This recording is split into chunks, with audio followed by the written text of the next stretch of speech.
determined to find my place in this world, get a good education, and travel. Now, all of these worked out very well for me, but there's a story to it, and here it goes. When I was younger, my father told me, on the night that you were born, there was a big hurricane, the wind was blowing very rapidly, and there was heavy rain going everywhere. I knew it not possible, but to play along, I would always ask, how could there be a hurricane in Missouri? And every time, he always said, well, Margaret, I'm not entirely sure, but I'm very positive there was one. He also told me, ever since the night that you were born, July 18, 1867, you were your mother's pride and joy and my favorite. I love life, and I'm very determined, so I decided to get an education. In result, I decided to educate myself. I also helped raise money for fundraisers, and through all of that, I would keep improving my respect, manners, and my knowledge.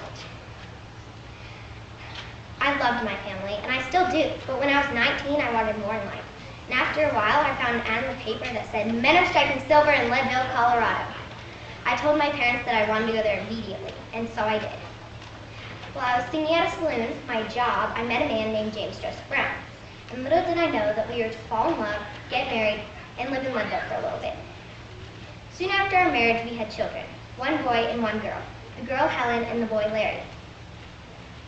One day, while JJ was mining, he struck silver, and we earned a lot of money for it. We then bought a bigger home in Denver.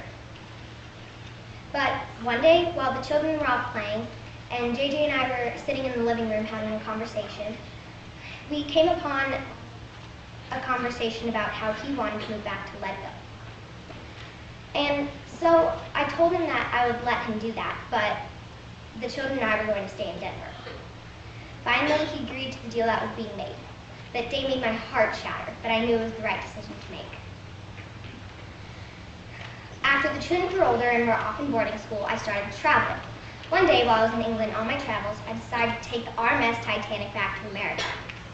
But in the middle of our journey home, the ship hit an iceberg, and it started to sink. As you can imagine, everyone was absolutely terrified and had no idea what was going on. But we did as the crewmen told us, which were for women and children to go first on the lifeboats. And so while we were in the lifeboat on the water, we found out that the ship was sinking. And we grew even more terrified. Although I was very scared, I knew that the rest of the people on the lifeboat were more important and needed help. So I sang a song that I used to sing at the saloon, and I'm pretty sure that calmed people down. When we saw a rescue boat, we waved our hands in the air to show that we needed to be rescued. And so we were, and we returned to land safely. And what a relief that was. But when I came back, times were hard for everyone. So I decided I could help, and I did. And that makes me very proud of myself. Now that we have covered my story, do you have any questions?